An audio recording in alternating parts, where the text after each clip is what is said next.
Welcome back, everybody. Just so people know, this channel is dedicated to primarily educational Hero Wars mobile videos, where I discuss many aspects to the game in detail, as well as provide relevant competitive tips for players. For those who are interested in character-specific deep dives, including stat, skin, and artifact priority, which is the most effective way to build them, as well as basic and advanced uses of the hero, consider supporting me on Patreon at patreon.com/tektalar. The link will be in this video's description. I have a video archive there that's expanding, and you can get access to it if you support me on Patreon.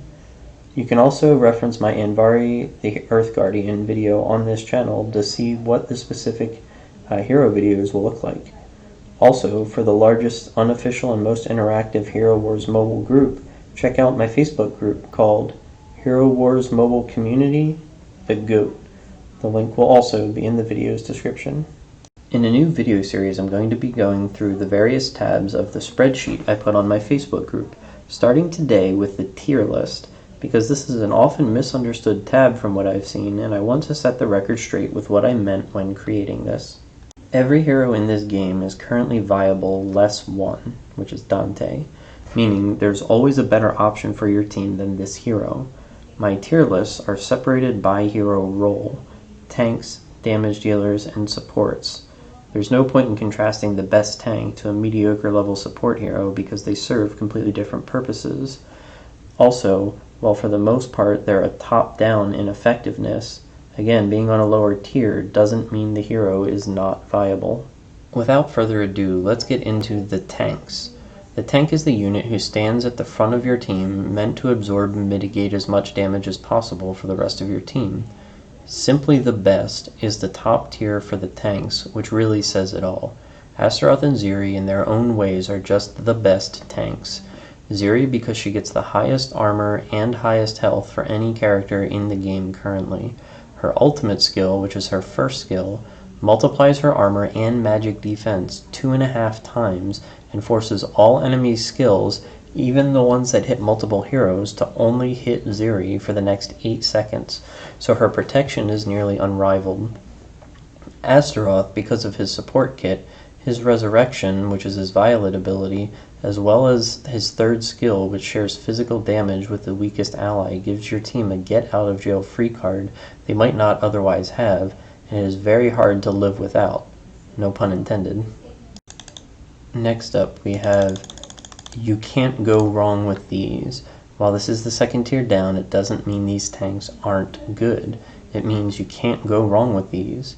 The 3 tanks are very well rounded and extremely tough to bring down with the right team surrounding them. All 3 possess a unique skill kit that can disrupt several strategies, but they aren't reliant on those skills to actually be effective. I'm going to scroll a little further down this time. So we have better on defense and better on offense. So with these tanks, they are all still viable and can be used in situations other than what I have them marked as. However, they excel in the situations that I did mark them, whether they're on defense or offense respectively. Rufus forces it so magic damage and heavy pure damage teams, for example Sebastian, Heidi, and Maya, are unable to attack you effectively because he cannot die to those types of damage, so you'll end up timing them out if that's what they bring. Lilith, if she's protected, she will grow massive in size and time out the enemy team, whereas Galahad is the only tank with an offensive artifact weapon, and he's always pushing the enemy team backwards with his charge. Similarly, Chaba swallows the enemy front line, exposing their second position, so you can utilize this skill to capitalize on a weak position 2 hero, whereas if he's defending, people can use it against you more easily. Next up, we have the only tier where there are multiple heroes together. It's called the meta tier. You probably hear people say it's a meta team, which stands for most effective tactic available. So what that means is, if you build your team around these groupings of heroes, you'll have a far better shot at winning most matches than people who do not include these. Any team with these heroes on them is considered meta.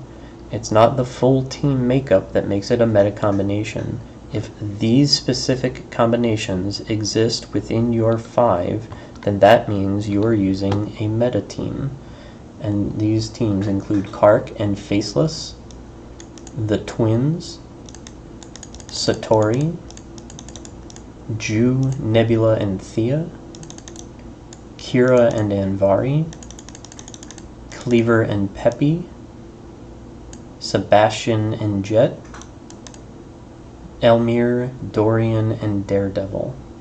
So if you have these heroes grouped together on a team, obviously you'll want to choose the right group of support units for these heroes to best counter the teams your opponents are using, but this is intended to be the starting point for all of the best teams.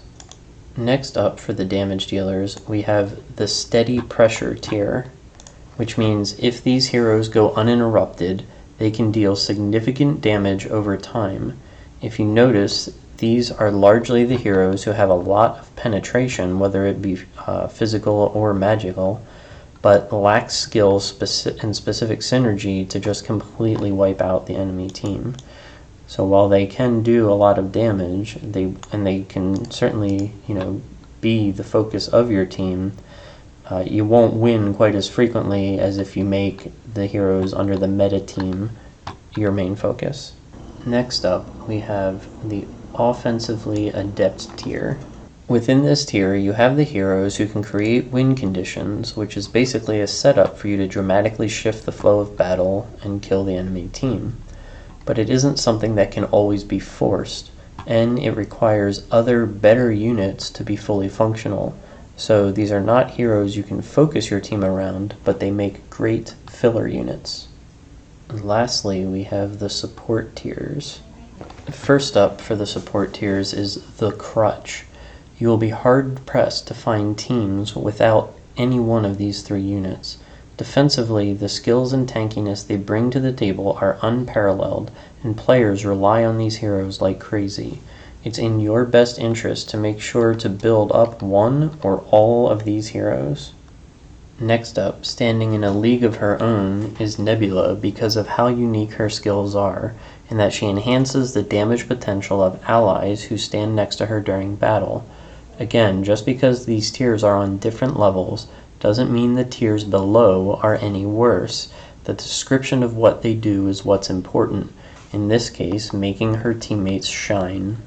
Next up is the King of Disruption, which is Faceless.